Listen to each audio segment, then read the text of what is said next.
The CBS Radio Mystery Theater presents...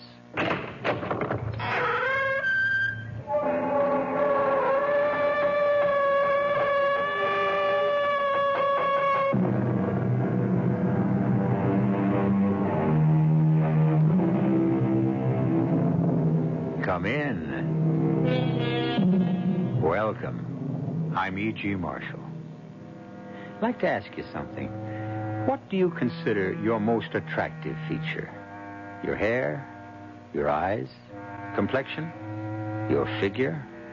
Whatever, each of us is abundantly aware, though there are some who would deny it, of his or her most captivating attribute, and make the most of it, though there are some who deny that too. Be all this as it may, we're about to hear of a woman whose most beguiling characteristic was her smile. And because of it, the horrible thing that happened. Yes, I am dying. But I tell you, Ernest, I tell you, you will never be rid of me. Even when I am in my coffin in the family vault, you will never be rid of me. Never, Ernest. Never. I think. Yes, she's gone. Berenice is dead. No. Ernest, don't take on now. Don't. Her mouth. Those lips bared. Her teeth. She is staring at me with her teeth, Anthony. Anthony, in heaven's name, close her mouth. Close her mouth!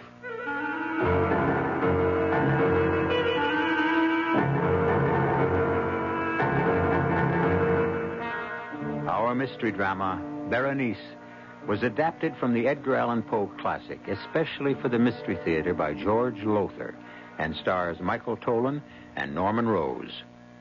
It is sponsored in part by Contact, the 12-hour cold capsule, and Anheuser-Busch Incorporated, brewers of Budweiser.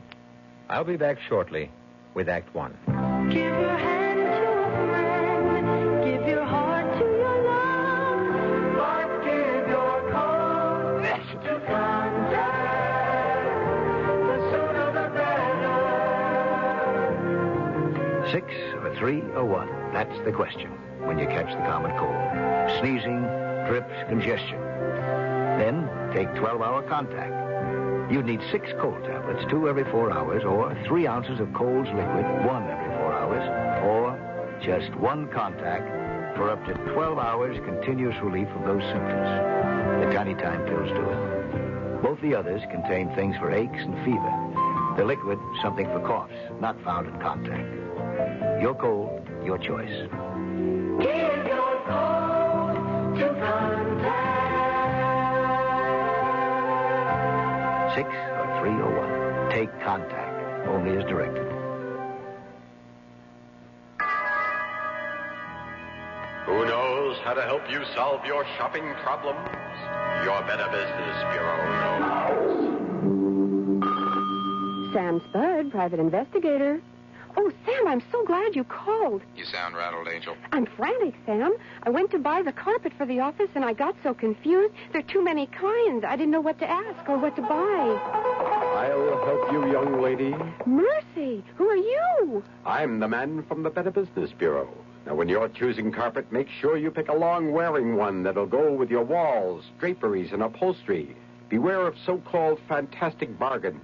And don't buy a carpet that isn't labeled as to fiber content. Oh, Sam, now I know what to look for and ask before I buy a carpet. You floor me, Angel. Just another helpful tip from your Better Business Bureau.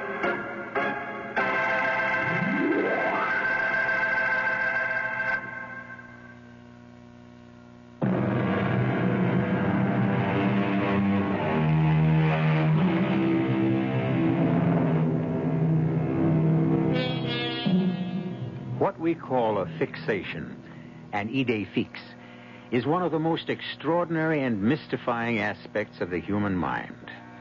For example, love. Young love, at least, is a fixation. For the lover cannot get the loved one out of his thoughts. He thinks of her night and day, or she of him. And there is, I need scarcely say, no more wondrous person in all the world. What cure can be found for a fixation? Well, when it comes to love, and I don't mean to sound cynical, I suppose marriage. But when it came to Ernest Montresor and his wife Berenice, well, that's our story. Do not tell me, Anthony, what I must do or must not do. Ernest, please. You are my friend. You are my attorney. You have come here to Mangrove Manor to straighten out whatever legal matters attend Berenice's death, and that is all. Ernest, I didn't mean to offend you. I am not offended. I am irritated. You can sit there and say, Ernest, your wife is dying. Try not to hate her as you do. Let me tell you something, my good friend. Had you lived 1 month, 1 week, 1 day in this house with Berenice, that shrew, that spitfire, you too would know what hate is. But I don't understand. I was at your wedding a little over a year ago, here at Mangrove, and you were deliriously in love with her. Not her. Her smile. What? I know you'll find it hard to believe, but that is the truth. Oh, there were other qualities that attracted me. Her charm, her gentle manner, her warmth. But these vanished quickly once we were married. I soon learned that her charm was a veneer, her gentle manner a mask that concealed a vicious temper. I am sorry. I didn't want to hate her. For months I put all feelings of hate from me, the while asking myself how and why I still went on loving her. That's when I realized it was her smile. I still fail to understand. Look at Berenice closely, and you will see that she's really very plain, almost ugly. But one doesn't look closely at first. I didn't, surely, because of her smile, of what her smile was then. She had teeth so even, so white, so perfect, they are as matched pearls. As for her lips, nowhere will you find lips so beautifully modeled, so sensuously inviting, so absolutely enthralling. I remember, yes. But Anthony, soon after our marriage, her smile changed, too. The lovely contour of her lips became an ugly sneer. She no longer smiled. She bared her teeth like a vicious animal. But there must have been a reason, something that impelled her to... I'll give you a reason if you must have it. Constance. Berenice's younger sister? Yes. You know she came to live here at Mangrove when her husband died. I settled the estate, yes. Not, I'm afraid, that there was much to settle. He left her penniless. Precisely why she lived here. Berenice began to think... Go no further, Ernest. I am well acquainted with what is termed the eternal triangle. In this case, there was no triangle. Not then. But there is now. Constance is what Berenice pretended to be. Gentle, innocent, loving. Yes, I have fallen in love with her, and she with me. But you may believe me, as Berenice never has, when I tell you that our love is and has ever been platonic. Neither of us has betrayed Berenice in any way. Yes, come. Oh, Constance, my dear. We were just speaking of you.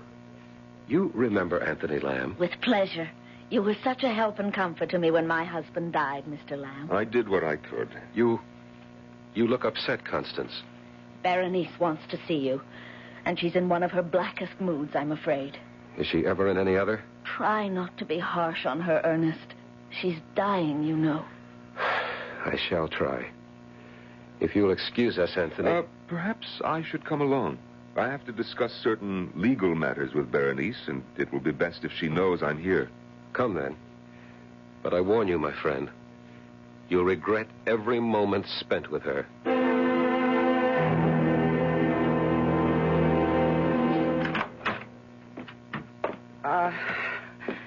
It's you. You wanted to see me, Berenice. You. Not this army you've brought with you. Get out of here, Constance. Of course. And who are you? I've seen you somewhere. I remember you. I'm Anthony Lamb, Berenice. I don't blame you for not recognizing me. It's been over a year. Oh, yes. Yes, I remember you now. Ernest's friend, the pettifogging lawyer, the shyster. Why are you here? Well, now I, Yes. Ernest asked me to come because... Well, Berenice, I'm told you're quite ill, and at such times it's best to To make sure that all will be legally neat and tidy when I'm I'm cold in my coffin. Oh, you put it much... The only way it can be put. I'm dying, and I know I'm dying, and so do you. If you don't, you must be blind. And if you want proof of it, look. Once my smile was the most ravishing smile on earth. Look at it now. Yes. Yes, the color leaves your face, Mr. Lawyer. You all but shrink away because it's no longer the beautiful smile of the living Berenice, but the ghastly grin of the Berenice who'll soon be cold in death. Stop it. Stop smiling. Dear husband, what is it? You used to tell me my smile captivated you, enslaved you.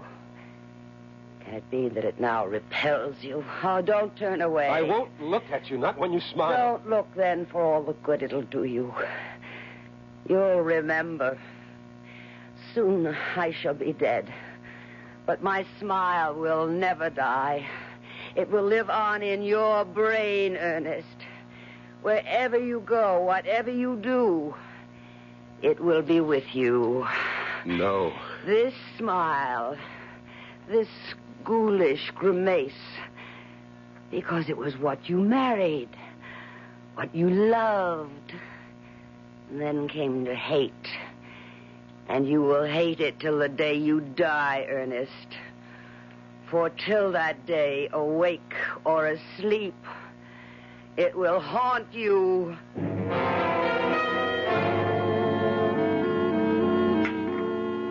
Would you care for more of the shrimp, Mr. Lamb? Well, thank you, no, Constance. Oh, and do call me Anthony, won't you? It'll make me feel so much younger. If you wish. Ernest, won't you eat?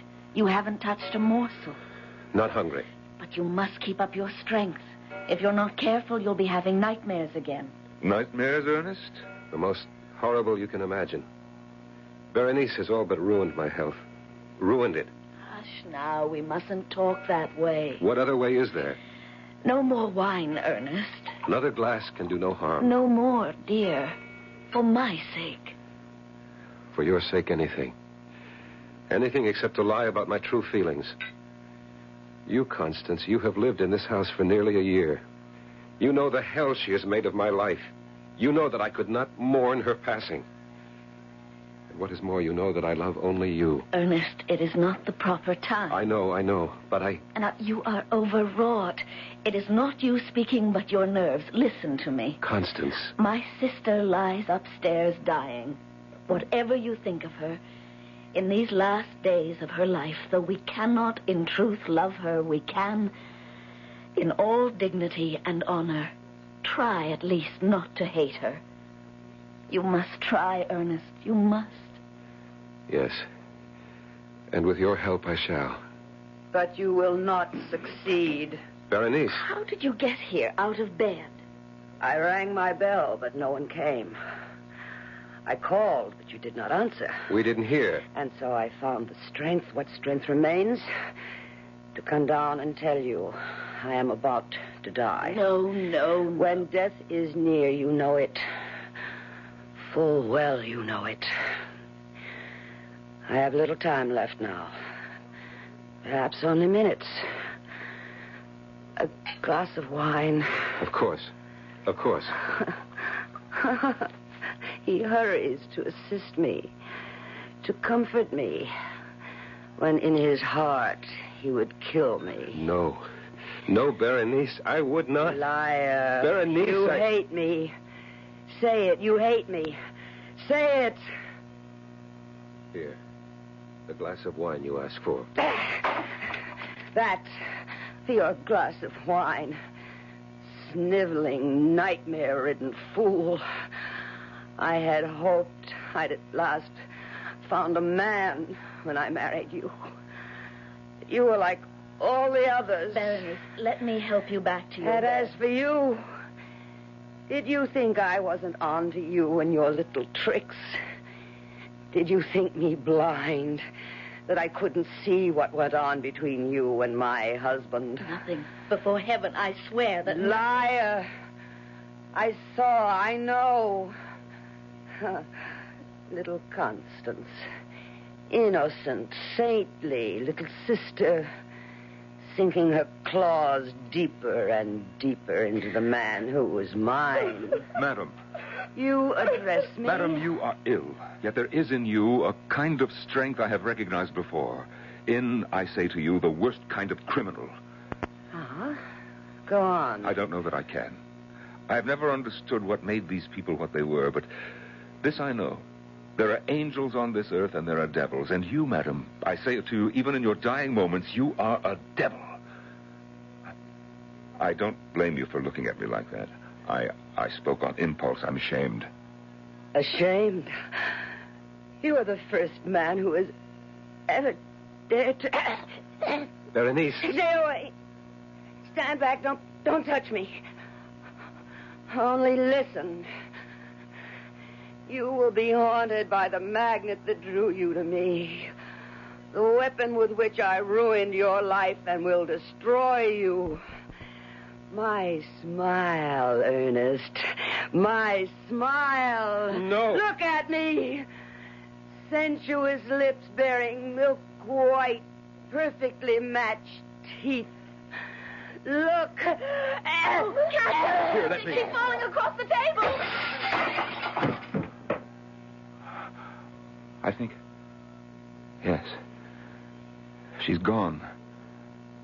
Berenice is dead. No. Ernest, don't. Her mouth. She is staring at me with her teeth. Anthony, in heaven's name, close her mouth. Close her mouth!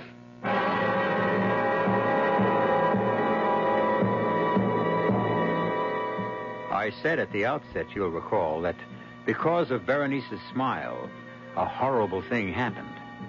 What has just happened in the dining room of Mangrove Manor is indeed horrible, but nowhere near as horrible as that which is about to take place. I will return shortly with Act Two. Inside you're free. Inside you're free after all. You hear freedom spirit like a wild bird's call. Inside you're free. Inside you're free after all. Living free. Living free. You're driving a car you knew you were going to buy the minute you saw it. Skyhawk. Buick Skyhawk. You just knew a car this streamlined would be easy on gas. And you were right. In published EPA mileage test results, Skyhawk got 25 miles per gallon on the open road and 16 in the city. Buick Skyhawk. Dynamite. Inside you're free. Inside you're free after all. Living free. Living free. Living free.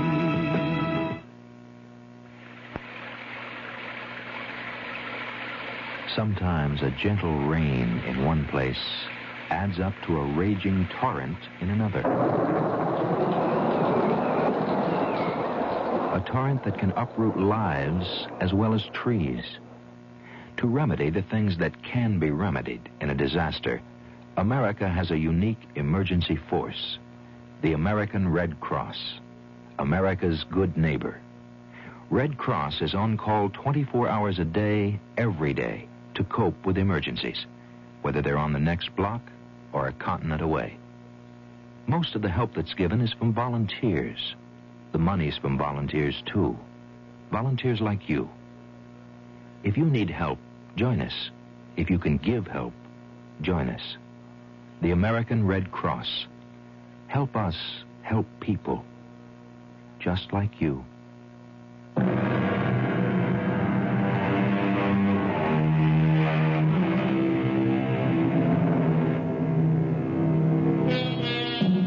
I think it was Sir Winston Churchill who said that when the human brain grabs hold of a thing, a worry, a concern of some sort, an anxiety, it grips that thing as in an iron fist and will not let it go.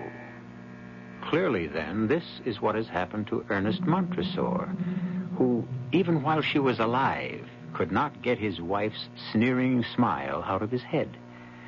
And now that she has been placed in the family vault on the estate near Baton Rouge, Louisiana, well, listen. Ernest. Ernest. Yes, Anthony, what? It's more than half an hour since everyone left. Constance and I are getting chilled to the bone here in the vault. Let's go back to the house. Not till I'm sure the lid of Berenice's casket is nailed tight. But you are sure. It's madness, I know, Anthony. But I have the fear that somehow, in some way, she'll get out of her coffin and haunt me. You're letting your imagination run away with you, Ernest.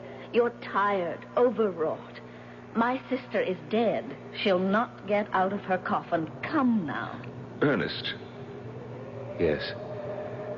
Let us return to the house.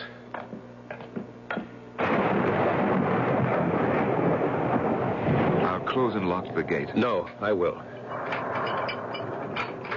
There. She's well nailed down in her coffin. Well locked in, too. Yes. Now let's... No, wait. Good Lord, man, what now? I must make sure the lock is strong. Sound and strong. Now, Ernest, dear, that's enough. Don't tell me what is enough. Don't... Oh, Ernest. Dearest, what is it? Why are you looking at me with such fear? Never, Constance.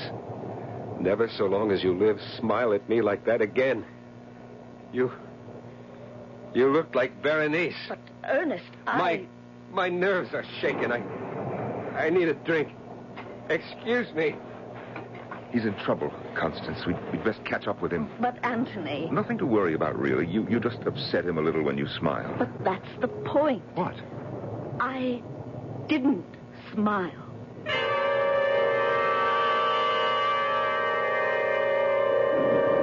Will you take another brandy, Anthony? Thank you, no, Constance. As they say, one is as good as more. I wish Ernest thought so. He is drinking a bit too much, though he doesn't show it. His nerves burn up the spirits quickly. I have never seen him in such a nervous condition, never so exhausted. Let's hope he's having a good, deep, restful sleep. Speaking of what is good for Ernest, I hope you'll be able to stay with us a while, Anthony. I should like to, but I have pressing business in Baton Rouge. A few days? It would be such a comfort to Ernest. Well, I'm sure, but the comfort he really needs is what you can give him. Constance, may I speak frankly? Of course. In ordinary circumstances, by which I mean had Ernest and Berenice still loved each other, I'd not suggest anything of this sort, but, well, all things considered, Constance, I should like to see you marry Ernest as soon as possible. Berenice not yet cold in her grave, and you? I do, yes. Constance, you alone can give him the love and the warmth he so desperately needs. I know, but... Oh, Anthony, whatever she was, Berenice was my sister. How can I, in all conscience, marry her husband within so short a time? It would be an act of indecency. Oh, no, an act of charity and of love. My dear, no immediate decision is needed. Think about it and should... No! What in the name of heaven? It's Ernest! No! Come, quick! No! Ernest, merciful Lord, what is it? Oh, it's you. You, good friend, and Constance. Then it was a dream. What was, my dearest? I dreamed that I was awake, that I'd awakened from a sound sleep. It was also real. I heard the storm outside and saw lightning brighten the room and thought, oh, good, I did manage to sleep and get some rest, and now I've awakened, and... Yes, and? And then I saw it, hanging in the darkness of the room, burning bright in the black pitch of night. Saw it. Gently, my darling, gently now. Saw what? Her smile.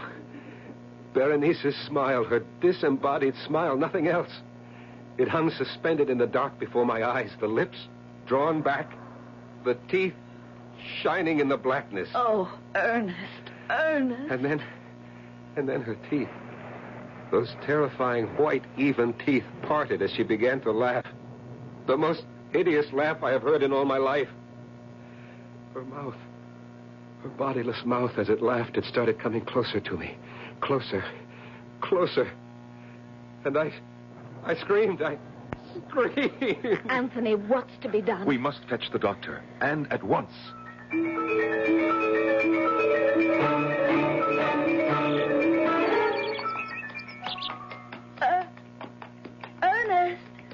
Ernest, stop for a bit. Oh, let's rest. Of course, my dear. Of course. Here, let me help you down. Oh. Thank you, Ernest. There's a log over there. Shall we sit? I would rather stand and hold you. Oh, you are feeling better. Come, let's sit down. No, wait. Ernest? Please, listen, Constance. Anthony returns to Baton Rouge tomorrow. I had a talk with him this morning.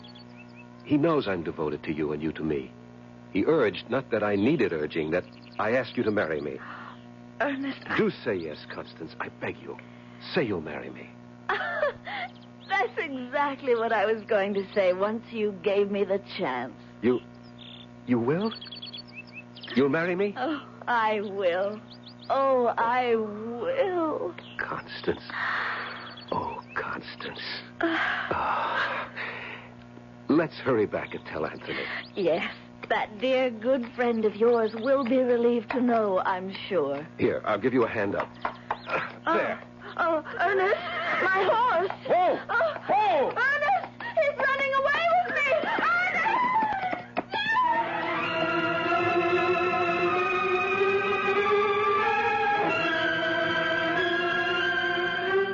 Anthony, I must go up. Patience, good friend. The doctor should be down any moment. But he's been with her for more than an hour.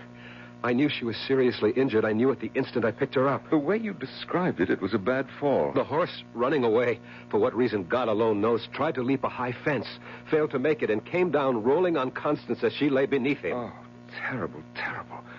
But no sense anticipating the worst. Constance may not be seriously hurt at all. Constance is dying. What? She is dying. Oh, come now, Ernest. You carry even your nerves too far. There's something I didn't tell you. When I got to Constance, she was unconscious. I knelt beside her, got my arms under her, raised her, and stood up. I began to carry her to the house. A long distance. I'm not very strong. I tire easily. And so after a short time, I stopped for breath and looked at her. Looked into her face, Anthony. Yes? Her eyes were open, and she was smiling. The lips pulled back, the teeth showing. For an instant, she looked like Berenice. For that instant, she was Berenice.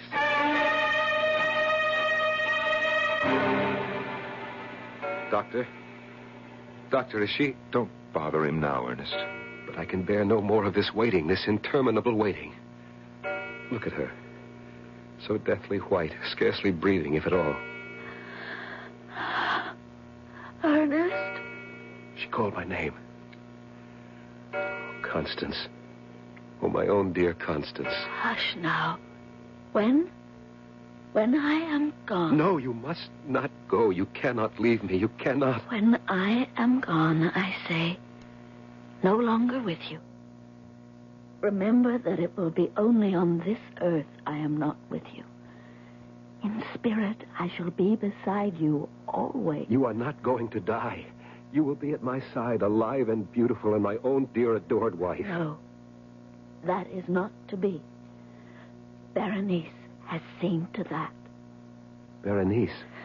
She was there. Just before my horse leaped the fence, I did not fancy it. She was there. She stood on the other side of the fence, smiling. Oh, God in heaven. And I knew, in the second that I saw her, the second before the horse crashed, I knew that she is a tormented soul, a soul that cannot rest until she has forgiven the sins she committed on earth, the sins she committed against you. There is no forgiveness for what she did. There is. It is in your heart, my darling, if you will only search for it and find it. You are asking me to forgive her? Yes. Never. I could never. You must. You must. For my sake. Will you try? That is all I ask before I leave you, my dearest. Will you try? I will try. And I, in another world, will love you for it more than I have ever loved you in this. Kiss me. Oh, no. No, not if by saying that you tell me the time is near. Not if you tell me that. Yes. Oh, yes. Constance?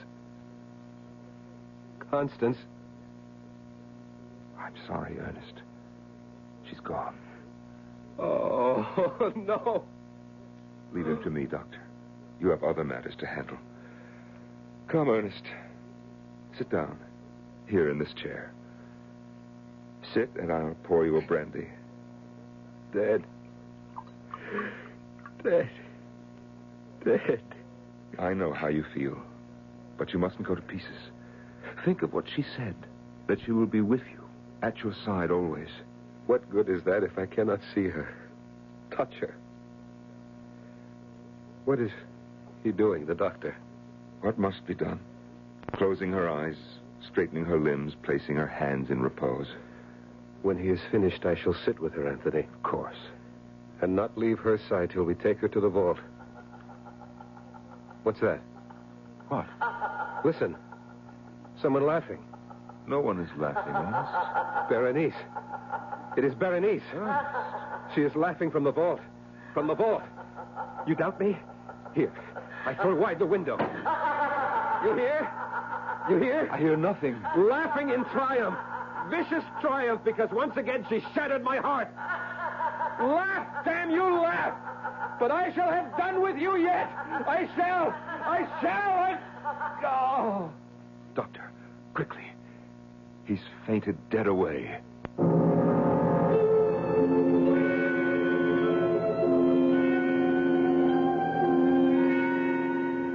So, in fevered imagination, in the sickened mental state brought on by unbearable grief, Ernest fancies he hears the hideous laughter of Berenice, pursuing him, haunting him, driving him mad in death as she did in life.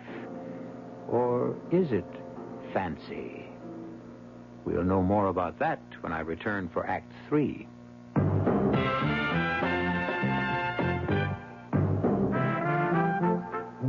Some beer drinkers have funny ideas about beer. They think beer improves with age, like wine. Well, find a brewmaster, though. You'll find a beer drinker who knows better. The Budweiser brewmaster says it all depends on how beer is aged. Just letting beer sit in lagering tanks makes it older, not necessarily better. That even goes for keeping a case around the house for a couple of months. But there is one kind of aging that's good for beer, the Budweiser kind, Beechwood aging. In this kind of aging, something happens. It lets all the flavor of the choicest hops and best barley malt that go into Budweiser get through to you. Sure, it takes more time and trouble to brew Budweiser that way, but brewing beer right does make a difference. Anheuser-Busch, St. Louis. Here's a medical puzzle. A person has a deadly disease, yet leads a normal life. How is it possible? The answer is chemotherapy. Through this treatment, thousands of cancer victims regain active, productive lives despite their cancer. Many of these people can continue in their jobs for years, while the anti-cancer drugs, which we call chemotherapy, control their disease. But many types of cancer remain difficult to control. Through research, the Chemotherapy Foundation is stimulating the development of new drugs. More types of cancers will someday be controlled. The question is not if, but when. You can help by contributing to the Chemotherapy, that's Chemo, C-H-E-M-O, Therapy Foundation, Box 8, New York, New York, 128. That's the Chemotherapy Foundation, Box 8, New York, New York, 128. This is a public service message from the Chemotherapy Foundation.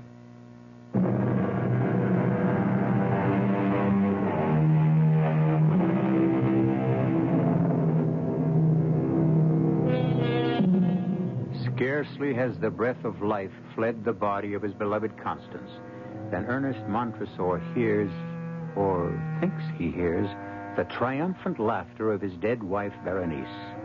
Even though Ernest's friend and attorney, Anthony Lamb, did not hear the laughter, can we say the laughter echoed only in Ernest's imagination? If it comes to that, who can say that imagination is not reality? Be that as it may, let us now join Ernest and Anthony in that family vault. It would seem that you're right, Anthony. Berenice must still be in her coffin.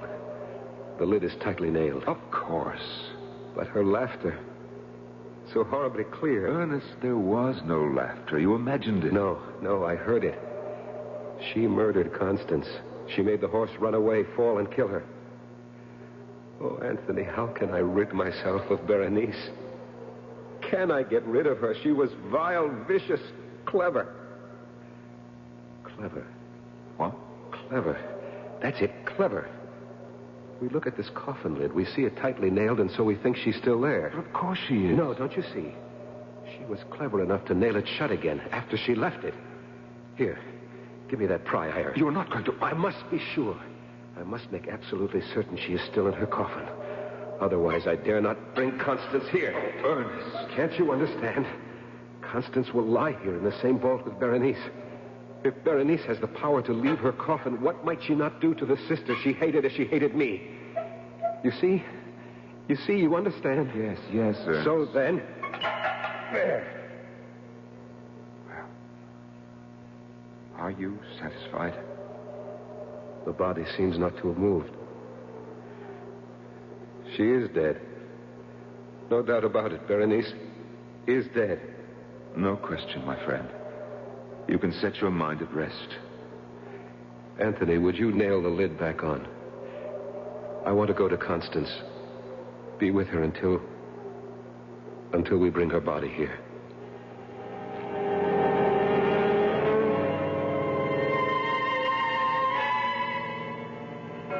Ernest. Yes, Anthony. Ernest, it's 2:00 in the morning. Not for her. Not for Constance.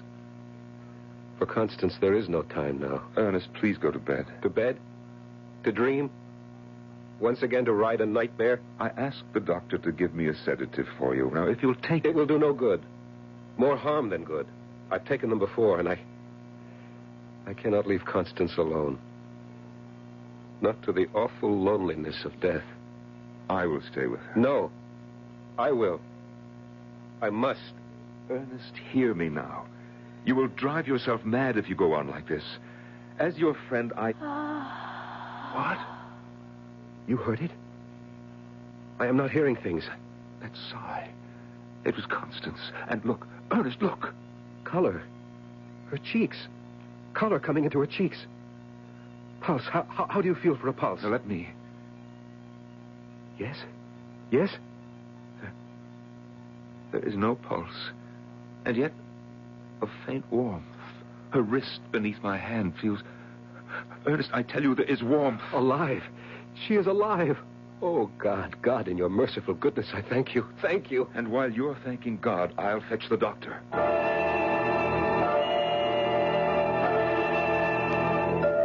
Thank you, Doctor. I'm sorry to have put you through all this trouble. Thank you, and good night. I'm sorry, Ernest. Strange. Very. There was color in her cheeks, warmth in her body. Yet by the time the doctor arrived, the warmth had fled. The color vanished. She was once again a corpse. Anthony, what do you make of it? I cannot say. I don't know. It's one of the most baffling things I've ever seen. But then Mangrove Manor seems alive with strange things. Not so strange if you had lived a year with Berenice. If you had come to know her as the devil she was. I begin to believe you. It's 4 a.m, and I've been up. We both have been since early yesterday. There'll be much to do tomorrow, and both of us must get some rest. No, not I. I will stay with Constance. All right, Ernest, but be sensible. But take that large armchair in the corner and see if you can at least doze for a time. Very well. I'll go to my room for an hour or two of sleep. All right. And Anthony, thank you for all you've done. That's nothing. Nothing.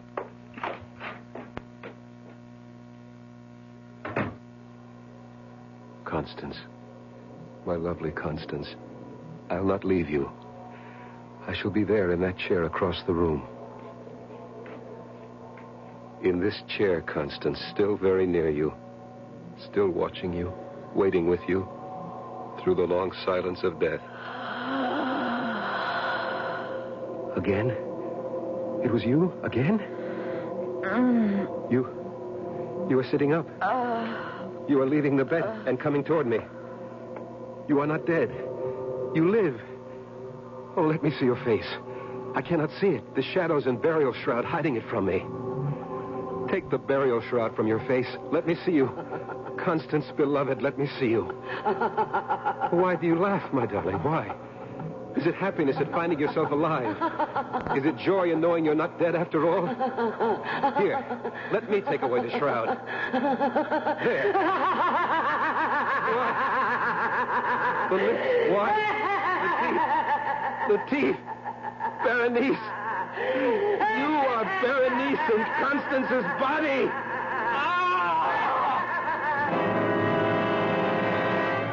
No, Ernest, no, it was not a nightmare. I thought it was. I thought I'd had another horrible dream, that I'd gone to sleep in the chair and dreamed it all. I might have thought so, too, if I'd only found you lying on the floor unconscious. But, my dear friend, I cannot describe my shock. Constance's body was sprawled across yours. Constance's body. But Berenice's spirit. Don't think about it. Put it out of your head. Impossible. It is etched in acid in my memory. I shall see it in every moment of my life, waking or sleeping. The lips curled back in that fearful sneer. The teeth. The teeth, the terrifying teeth. If only I could blot them from my mind, but I can't. Perhaps you can. Perhaps there is a way. What? If, as you think, Berenice is using Constance's body to haunt you, torment you... She is. Then all we need do is what we must do in any case. Bury Constance in the vault.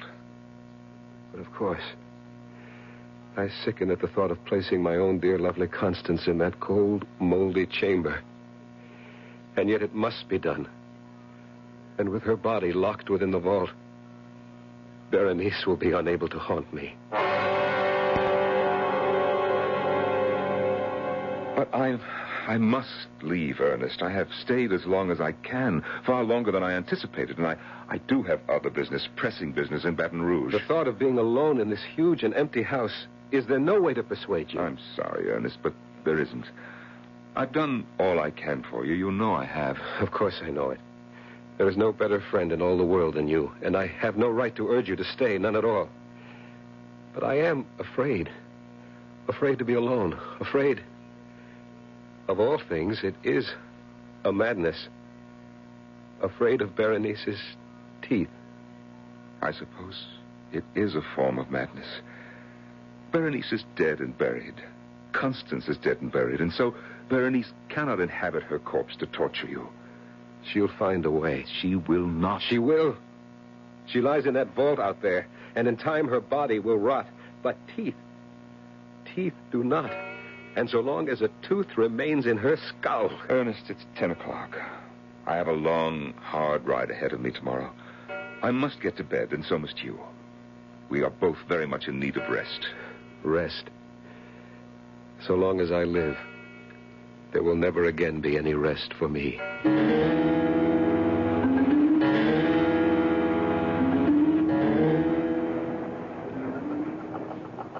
What?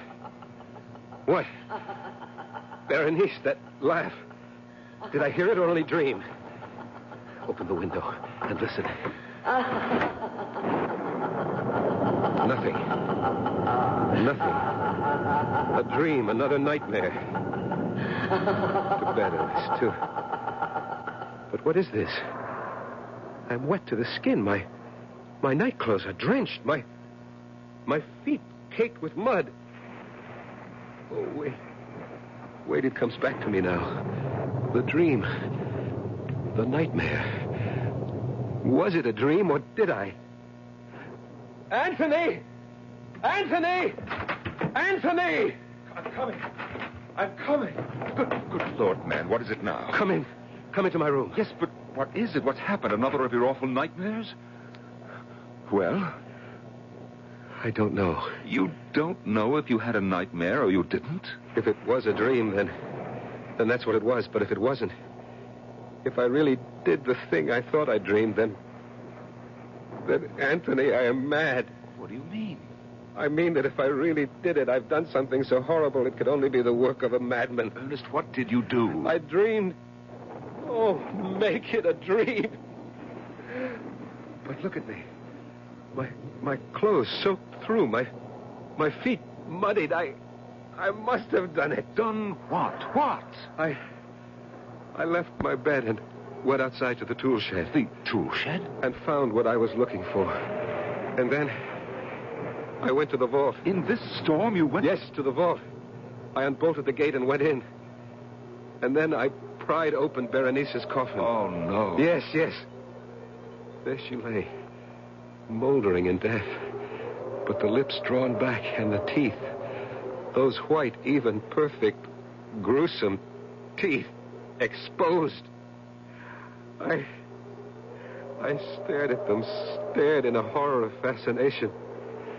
And then taking the instrument I brought with me, I did what had to be done to save my sanity. What? What did you do? I dare not speak of it, put words to it. Nor can I bear to look. Look? To see, was it dream or reality? Look at what? When I had done it, I returned here to my room. I placed the instrument on the mantel. In my dream, I placed it there. And though it must be a dream, please, go to the mantel. See if the instrument is there. Very well, Ernest. I see nothing here but a pair of pliers. Oh! This is the instrument you used in your dream? No dream. No dream. Can't you understand that now? No dream. The pliers are there. I did it. May a merciful God forgive a madman. I did it. The table. My bedside table. Look there now. Look.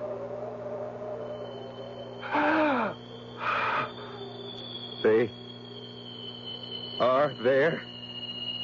They're here. On your bedside table. All of them. All of Berenice's teeth.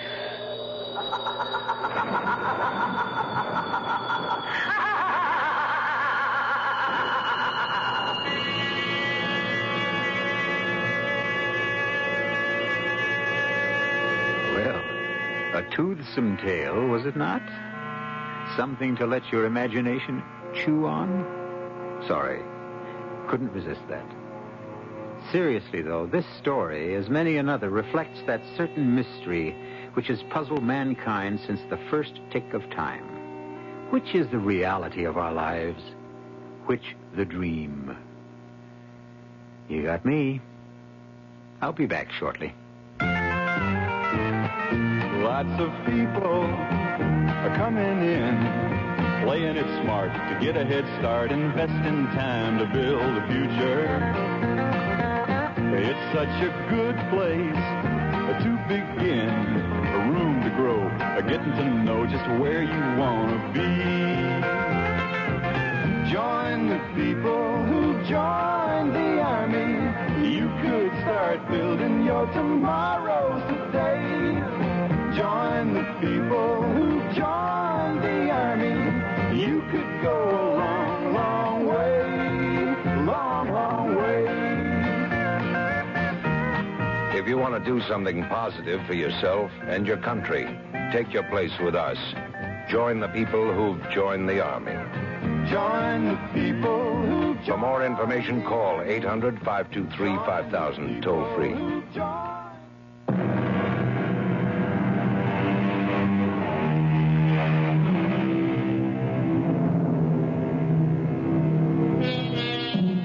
So, once again, we have, you and I, as Will Shakespeare put it, let our imaginary forces work. coupling them with the febrile genius of Edgar Allan Poe, bringing to this strange tale our own vivid and viable fancy. An exercise very much worthwhile, good friends, for a lively and disciplined imagination can make our mundane lives a heaven on earth, or a hell. Our cast included Norman Rose, Michael Tolan, Joan Lovejoy, and Roberta Maxwell. The entire production was under the direction of Hyman Brown. And now, a preview of our next tale. Nils, where is that coffee? Here's my wife with it now, madame. Magna, let me help you with the tray. I don't intend to skip anything. If you're implying that I've been up to anything... Look, you little... Now stop it, the two of you. Well, you just tell your girlfriend... You watch your tongue. Flossie isn't my girlfriend. She's my fiancée. What's more... What the devil? Sorry, sir. I'm very sorry. My wife, the tray slipped from her... Magda. Look out, she's collapsing. Magda. Oh, my dearest. Let me give you a hand with her, Nils. No, sir, stand back. But, Nils... No, get back, sir. Get back. Don't come near her. Can't you see? See what? Her face. She's sweating blood. Yes, I'm afraid she has the red plague. It's worse than that. She's brought it here. Radio Mystery Theater was sponsored in part by Buick Motor Division. This is E.G. Marshall inviting you to return to our Mystery Theater for another adventure in the macabre. Until next time, pleasant dreams.